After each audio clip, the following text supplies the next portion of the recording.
Hi everyone, welcome to our YouTube channel J studies for government jobs. তোমাদের যে practice হচ্ছিল KP কনস্টেবলকে target করে আছে, তার পরবর্তী ক্লাস নাম্বার 14, যেখানে আমরা বেশ কিছু ম্যাথ এবং রিজনিং নিয়ে আলোচনা করব। এর আগে আমাদের 13টি ক্লাস হয়ে গেছে। যারা যারা দেখোনি, এই ভিডিও ডেসক্রিপশন বক্সে তার প্লেলিস্ট লিঙ্ক তোমরা পেয়ে যাবে, সেখান থেকে আগের ক্লাসগুলোকে অবশ্যই দেখে নেবে।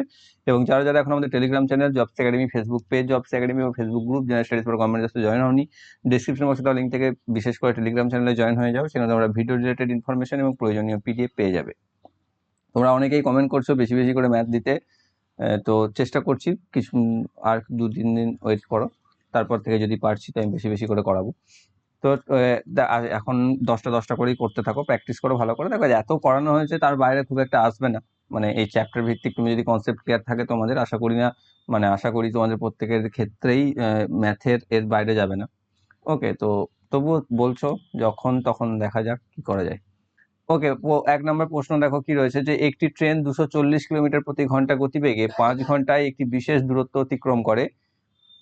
যদি একটি প্লেন ওই একই দূরত্ব 45 মিনিট অতিক্রম করতে পারে, তাহলে প্লেনের গতিবেগ কত?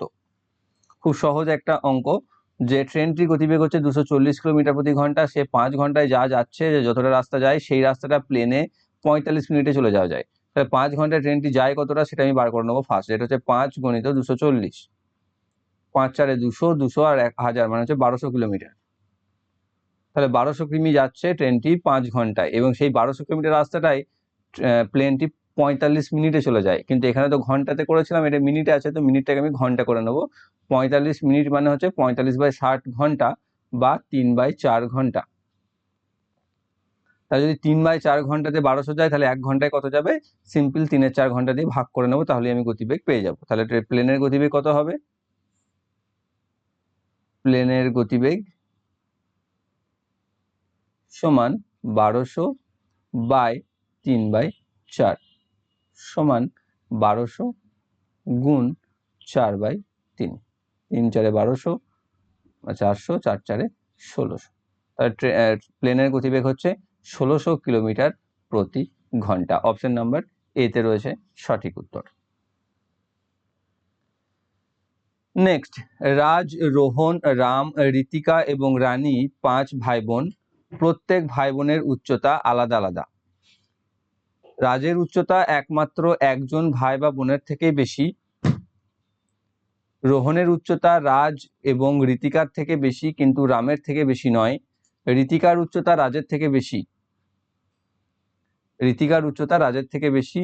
আর রাম সব থেকে কম উচ্চতার নয়। সব থেকে কম উচ্চতা কার? তাহলে এখানে কি বলছে? রাজের উচ্চতা একমাত্র একজনের থেকেই বেশি। তাহলে রাজকে যদি লিখি, রাজের থেকে ছোট একজনই আছে।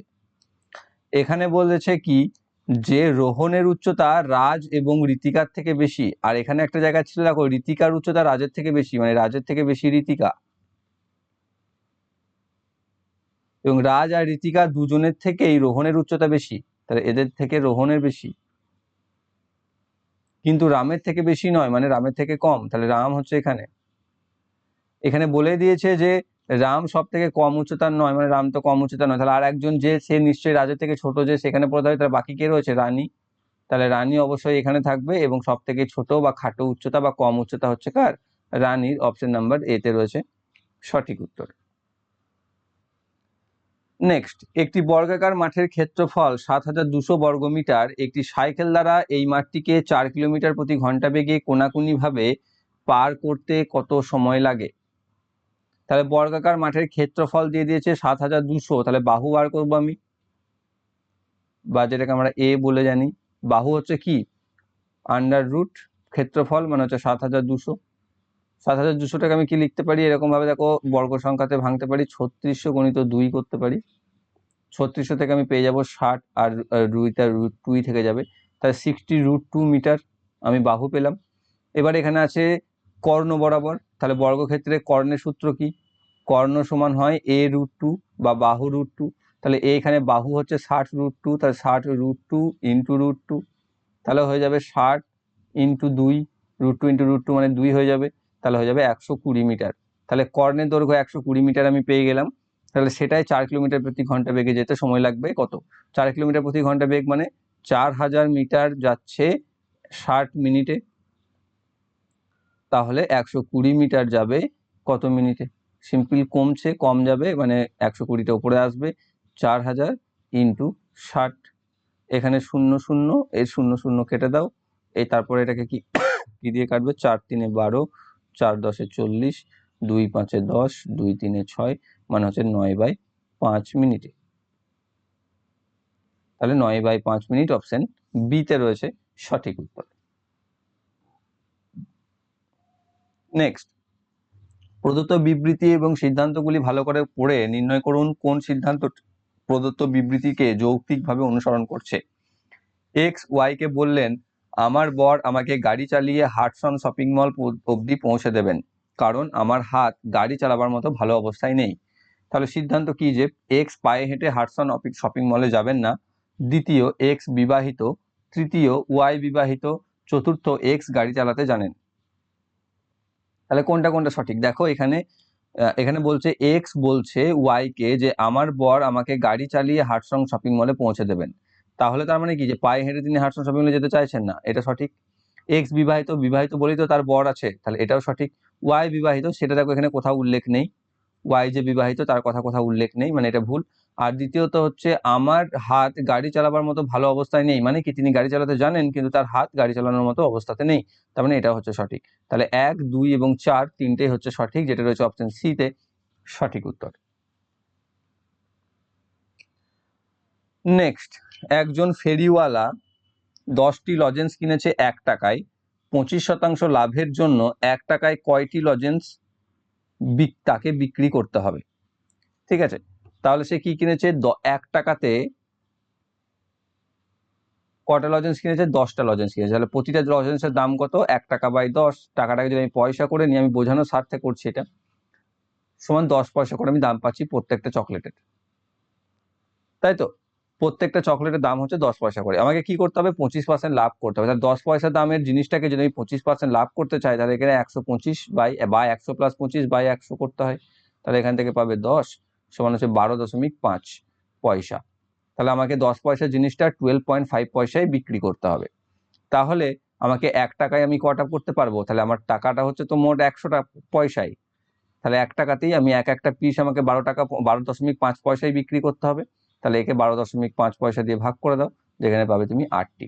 তাহলে আমাকে 1 টাকায় বিক্রি করতে হবে 8টি করে, অপশন সি তে রয়েছে সঠিক উত্তর। নেক্সট, 4টি পদ দেওয়া আছে যার মধ্যে 3টি পরস্পর সম্পর্কযুক্ত এবং একটি পৃথক। পৃথক পদটি চয়ন করুন। 9IH, 13MN, 11KP আর 3CX। দেখো তুমি প্রথম তিনটে দেখে বুঝতে না পারলেও লাস্টে ডি নাম্বার দেখে বুঝতে পারবে যে 3CX বলতে ABC, প্রথম দিক থেকে 3 নাম্বার লেটার হচ্ছে সি, আবার XYZ শেষ দিক থেকেও 3 নাম্বার লেটার হচ্ছে X, সেই জন্য 3CX লেখা আছে। এবার সেই হিসাবে যদি দেখো যে প্রথম দিক থেকে 11 নাম্বার লেটার হচ্ছে কে, শেষ জেড থেকে শুরু করলে 11 নাম্বারে আসবে পি। ঠিক, আবার একই রকম এম আর এন জানি আমরা অ্যালফাবেটের মাঝখানে আছে দুটি লেটার, এবং দুটোই এদিক থেকে এম হচ্ছে 13 নাম্বার, এন হচ্ছে 14, আর উল্টো দিক থেকে এন হচ্ছে 13, এম হচ্ছে 14। তার মানে দুটোই এমটা প্রথম দিক থেকে 13 নাম্বার, এনটা শেষ দিক থেকে 13 নাম্বার, তাহলে এই তিনটেই দেখো সেই হিসাবে চলে এসছে। কিন্তু এখানে 9 এর ক্ষেত্রে আইটা তো প্রথম দিক থেকে 9 নাম্বার, কিন্তু এইচটা প্রথম দিক থেকে 9 নাম্বার নয়, তাহলে এইটা হচ্ছে যেটি বাকি তিনটির মতো মানছে না, অর্থাৎ 9IH সেটা হচ্ছে আমাদের এখানে উত্তর, যেটি পৃথক বাকি তিনটির থেকে। নেক্সট হচ্ছে x² + 1 = 2x হলে x - 1/x এর মান কত? কি আছে এখানে? x² + 1 = 2x। এটাকে দেখো আমি একটা দ্বিঘাত সমীকরণ করতে পারি, 2x-টাকে এদিকে নিয়ে এসে x² - 2x + 1 = 0 দিয়ে এটাকে আমি ভাঙতে পারি x² - x - x + 1 = 0, বা এখানে x কমন নিলে x - 1, এখান থেকে -1 কমন নিলে x - 1 = 0, পড়ে থাকছে -1 x - 1 × x - 1 = 0, বা এখান থেকে আমি x এর মান পাচ্ছি 1, এখান থেকেও আমি x এর মান পাচ্ছি 1, দুটো থেকেই 1 পাচ্ছি। এবার x এর মান যেহেতু 1, তো এখানে বসিয়ে দাও, তাহলে হবে 1 - 1/1 বা 1 - 1 বা 0। তাহলে x - 1/x এর মান কত? 0, অপশন ডি তে রয়েছে সঠিক উত্তর। নেক্সট হচ্ছে প্রদত্ত তথ্য এবং বিবৃতিগুলি যত্ন সহকারে পড়ে তথ্য সাপেক্ষে সঠিক বিকল্পটি নির্বাচন করুন। যদি কোনো বৃত্তের ব্যাসার্ধ আর, ক্ষেত্রফল a এবং পরিধি c হয়, তাহলে বিবৃতি a/c² সমান 1:4 পাই আর a/c সমান r/2। তাহলে ক্ষেত্রফল যদি a হয়, ব্যাসার্ধ যদি r হয়, তাহলে ক্ষেত্রফলের ফর্মুলা কি? পাই r স্কোয়ার। আর পরিধির ক্ষেত্রফল কি, সূত্র কি? 2 পাই r। তাহলে প্রথমে a/c যদি করো, তাহলে এখান থেকে কি কাটবে? পাই r কেটে যাবে, পড়ে থাকবে শুধু একটা r, আর এখান থেকে পাই r পড়ে থাকবে 2, তাহলে r/2। তাহলে a/c সমান r/2, যেটা দেখো রয়েছে 2 নম্বরে, তাহলে এটা সঠিক। এবার প্রথমটা চেক করো, a/c², a তো পাই r স্কোয়ার আছে, আর a আর c স্কোয়ারটা হবে 2 পাই r এর স্কোয়ার, মানে আসবে পাই r স্কোয়ার = 4 পাই square r square. r square কেটে যাবে, এইখানে একটা পাইয়ের সাথে একটা পাই এখানে কাটবে, এখানে একটা পাই পড়ে থাকবে, এখানে থাকবে 1, এখানে থাকবে 4 পাই। তাহলে সেটা দেখো এখানটার সাথে মিলছে, a/c² সমান হচ্ছে 1:4 পাই। তাহলে দুটোই সঠিক, অর্থাৎ অপশন ডি তে রয়েছে সঠিক উত্তর। 1 ও 2 দুটি বিবৃতি সত্য। নেক্সট রয়েছে একটি বহুভুজের অভ্যন্তরীণ কোণগুলির যোগফল হলো 3240 ডিগ্রি। ওই বহুভুজটির কতগুলি বাহু আছে? তাহলে একটি বহুভুজের অন্তকোণের সমষ্টি যদি দেওয়া থাকে, তার ফর্মুলা হচ্ছে কি? n-2 × 180, যেখানে n হচ্ছে বাহু সংখ্যা, যেটা অন্তকোণের সমষ্টি পেয়ে যায়, যেটা এখানে দিয়ে দিয়েছে, যেটা হচ্ছে 3240। ঠিক আছে, এটা অনেক সময় তুমি n-4 × 90 করেও করে অনেকে। n-2 × 180 = 3240। তাহলে এখান থেকে পাচ্ছি n-2 সমান 3240/180। এটা 0 0 কেটে যাবে, 18 18 324। তাহলে n-2 সমান হচ্ছে 18, বা n সমান হচ্ছে দুইটা এদিকে যোগ হয়ে যাবে 20। n হচ্ছে বাহু সংখ্যা, তাহলে বাহু সংখ্যা হচ্ছে 20। অপশন ডি তে রয়েছে সঠিক উত্তর। নেক্সট, অরুণ ক্লাসে 27তম স্থান অধিকার করেছে। বিজয় অরুণের থেকে 7টি স্থান আগে আছে। শেষের দিক থেকে বিজয়ের স্থান 36, তাহলে ক্লাসে কতগুলি ছাত্র আছে? তো এই রকমের ক্ষেত্রে আমাদের কোনো একজনেরই অবস্থান দুই দিক থেকে জানতে হয়। আমি এখানে জানতে পারছি যে প্রথম দিক থেকে 27 নম্বরে আছে অরুণ, আর বিজয় অরুণের থেকে 7টি স্থান আগে আছে। তার 7টি স্থান আগে আছে, মানে যদি 27 থাকে, মানে এ নিশ্চয়ই 20 নম্বরে আছে। কে আছে? বিজয়। আবার এই বিজয়ের স্থানই বলছে শেষ দিক থেকে 36, অর্থাৎ এই শেষ থেকে যদি শুরু করি, তাহলে শেষ দিক থেকে বিজয়ে আসছে 36। তাহলে দেখো আমি বিজয়ের স্থানটা দুদিক থেকে পেয়ে গেলাম না, প্রথম দিক থেকে 20, দ্বিতীয় দিক থেকে 36। তাহলে এটাকে যোগ করে দেবে, যোগ করলে পাচ্ছ 56। তা থেকে যেহেতু একজনেরই অবস্থানকে দুবার দুদিক থেকে কাউন্ট হয়েছে, তাহলে এক এখানে বাদ চলে যায়, তাহলে পেয়ে যাচ্ছ 55। তাহলে সারিতে মোট ছাত্র সংখ্যা হচ্ছে 55। অপশন সি তে রয়েছে সঠিক উত্তর। নেক্সট, যদি a সমান 3/7b হয়, তাহলে 8a - b/2a + 3b এর মান কত? তাহলে এখানে a সমান 3/7b আছে, a সমান 7b। তাহলে এই bটাকে যদি আমি এদিকে নিয়ে বাইরে বাঁ দিকে নিয়ে চলে আসি, তাহলে দেখো এইদিকে a/b হয়ে যাবে সমান 3/7 হয়ে যাবে। নিয়ে এবার a for 3 R b for 7 এই মানটাকে আমি বসিয়ে দেবো এখানে। তাহলে 8 × 3 - 7/2 × 3 + 3 × 7 সমান আমি পাচ্ছি 24 - 7/6 + 21। তাহলে 24 থেকে 7 বাদ দিলে পাচ্ছি 17/27। তাহলে আমাদের অ্যান্সার এলো 17/27। অপশন এ তে রয়েছে সঠিক উত্তর। নেক্সট, প্রদত্ত 3টি সমীকরণের মধ্যে একটি নির্দিষ্ট পদ্ধতিতে প্রথম দুটি সমীকরণের সমাধান করা হয়েছে। ওই একই পদ্ধতিতে তৃতীয় সমীকরণটি সমাধান করুন। কি আছে? 32 × 34 = 96, 15 × 14 = 29। তাহলে 18 × 51 সমান কি হবে? প্রত্যেকটা ক্ষেত্রে যেমন বলি তোমাদের, যে পজ করে অ্যান্সার করার চেষ্টা করো, করতে পারলে ভালো, কমেন্ট করো, তারপর তোমরা এখানে দেখবে আবার রিজিউম করে। ঠিক, তো এখানে কি হয়েছে, এখানে দেখতে হবে। দেখো এখানে একটা কনফিউজিং থাকবে আমাদের, যেটা হচ্ছে 25 আর 14 কে যোগ করলে 29 হয়ে যায় না, সেটা আমাদেরকে মাইন্ডকে ডাইভার্ট করে দেবে বারবার ওইটার দিকে। কিন্তু অ্যাকচুয়ালি সেই সম্পর্ক এখানে নেই। 32 আর 64 যোগ করলে, সরি 32 আর 34 যোগ করলে 66 হয়, তাহলে কিন্তু এখানে 96 আছে। এখানে হয়েছে কি, এখানে প্রথম পদের সাথে প্রথম পদের গুণ হয়েছে, নিয়ে সেইটা প্রথম পদে বসে গেছে, আর দ্বিতীয় পদের সাথে দ্বিতীয় পদের যোগ হয়েছে, সেটা দ্বিতীয় পদে বসে গেছে। তুমি দেখো এখানে 2 কে 1 দিয়ে গুণ হয়েছে, নিয়ে 2, আর 5 কে 4 দিয়ে গুণ হয়েছে, 4-এর সাথে যোগ হয়েছে 29, সরি 25 আর 14-তে 39 হয়, এখানে 29 রয়েছে। ঠিক আছে, তাহলে এখানে কি আছে, আমি ওটাই মাথাতে আসছিল যে 25 আর 4 29, তো ঠিক। তাহলে এখানে কি হচ্ছে, প্রথম পদ আর প্রথম পদের গুণফল, আর দ্বিতীয় পদ আর দ্বিতীয় পদের যোগফল। তাহলে এখানে তাই করতে হবে আমাকে, যে 1 আর 5 এই দুটোকে গুণ মানে আসবে 5, আর 8 আর 1 এই দুটোকে যোগ মানে 9। তাহলে আমাদের আনসার আসছে 59, অপশন ডি তে রয়েছে সঠিক উত্তর। নেক্সট, একটি রম্বসের পরিসীমা হলো 68 সেন্টিমিটার এবং তার একটি কর্ণের মাপ হলো 16 সেন্টিমিটার। তাহলে রম্বসটির ক্ষেত্রফল কত? রম্বসের ক্ষেত্রফলের সূত্র কি? রম্বসের ক্ষেত্রফল সূত্র হচ্ছে হাফ ইন্টু কর্ণ দুটির গুণফল, কর্ণ দুটির গুণফল। কিন্তু একটা কর্ণ জানি তো আমি, আর একটা কর্ণ তো জানি না, তাহলে আমাকে আর একটা কর্ণ বার করতে হবে। ধরে নাও এটা হচ্ছে রম্বসটা, তাহলে একটা কর্ণ তুমি জানো, যেটা ধরে নাও এই কর্ণটা এ বি কর্ণ, যেটা হচ্ছে 16। তাহলে এখানে যদি আমি সি করে দিই, তাহলে এসি হবে 8, বিসি হবে 8। এদিকে পরিসীমা দিয়ে দিয়েছে ডি ই, পরিসীমা দিয়ে দিয়েছে 68। তাহলে বাহু কত? বাহু হবে, যেহেতু রম্বসের 4টি বাহু সমান, তাহলে 68/4 সমান 17। তাহলে এ ডিবি ধরে নাও 17। তাহলে দেখো এখানে আমরা কি জানি, রম্বসের কর্ণদ্বয় পরস্পরকে সমকোণে সমদ্বিখণ্ডিত করে।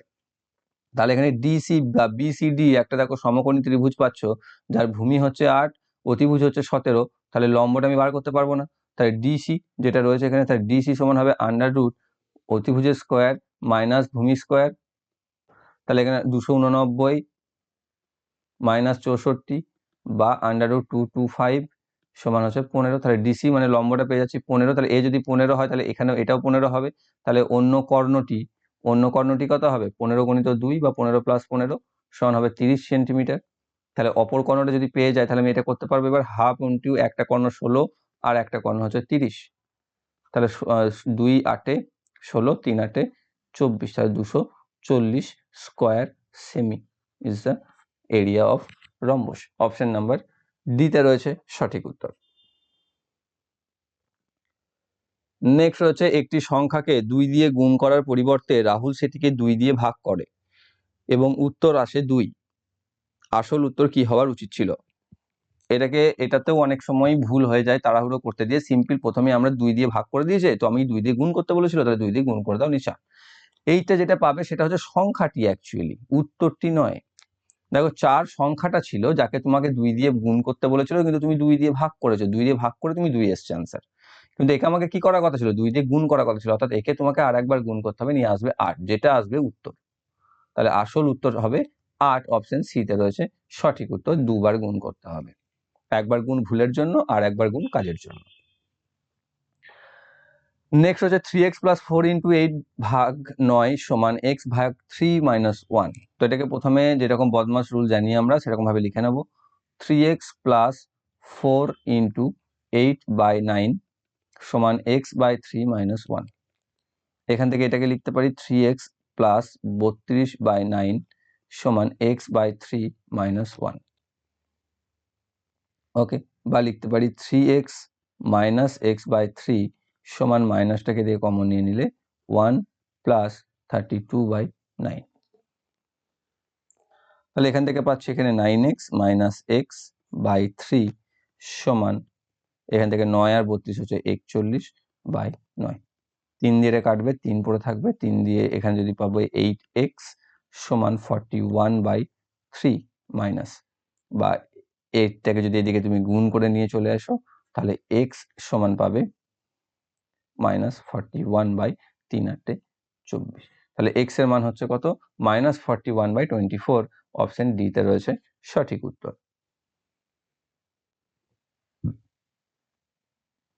নেক্সট রয়েছে, একটি প্রশ্ন এবং 3টি বিবৃতি লেবেল করে দেওয়া আছে। আপনাকে সিদ্ধান্ত নিতে হবে যে কোন বিবৃতিটি বা গুলি প্রশ্নটির উত্তর দেওয়ার জন্য যথেষ্ট। প্রশ্ন আছে এ বি সি ডি এবং ই এদের মধ্যে কে সব থেকে নিয়ে বিবৃতি কি দিয়েছে, এ হলো ই এর চেয়ে লম্বা কিন্তু ডি এর চেয়ে খাটো। তাহলে এখানে কথা আছে 5 জনের, এ হচ্ছে ই এর চেয়ে লম্বা কিন্তু ডি এর চেয়ে খাটো, মানে ডি হচ্ছে লম্বা, তার থেকে এ খাটো, তার থেকে ই খাটো। এবার বলছে বি হলো সি এর চেয়ে খাটো কিন্তু ই এর তুলনায় লম্বা, তাহলে সি এর চেয়ে খাটো কিন্তু ই এর তুলনায় লম্বা। তাহলে দেখো এখানে কে ছোট পেলে, এখানে তোমাকে ছোট পেয়েছো ই। আবার এখানে দ্বিতীয় বাক্য যেটা রয়েছে দেখো বি হচ্ছে সি এর থেকে খাটো, মানে সি লম্বা, বাদ দাও। বি দেখো ই এর তুলনায় লম্বা মানে বিও লম্বা মানে ই খাটো, তাহলে এখান থেকে পাচ্ছ তুমি ই খাটো। তাহলে এই দুটো থেকেই তো আমি বুঝে যাচ্ছি, যেহেতু এখানে দেখো 5 জনেরই কথা বলে দিয়েছে, এ বি সি ডি আর ই 5 জনেরই কথা বলা আছে, সেই 5 জন এক্সট্রা কেউ নেই যাকে বাদ দেওয়া হয়েছে এই দুটো তথ্যতে। তাহলে এখান থেকে আমি বুঝে যাচ্ছি যে ই হচ্ছে সব থেকে খাটো। তাহলে আমার কোনটা কোনটা দরকার, 1 নাম্বার আর 2 নাম্বার তথ্য হলে বিবৃতি হলেই হবে, 3 নাম্বারে আমার যাওয়ার কোনো প্রশ্নই ওঠে না। সো অপশন সি চলে আসছে সঠিক উত্তর, বিবৃতি 1 এবং 2 একসঙ্গে যথেষ্ট আমাদের কে সব থেকে খাটো সেটা নির্ণয়ের জন্য। পরবর্তী রয়েছে x:y সমান 2:3, তাহলে 5x + 3y 5x - 3y এর ভ্যালু কত হবে?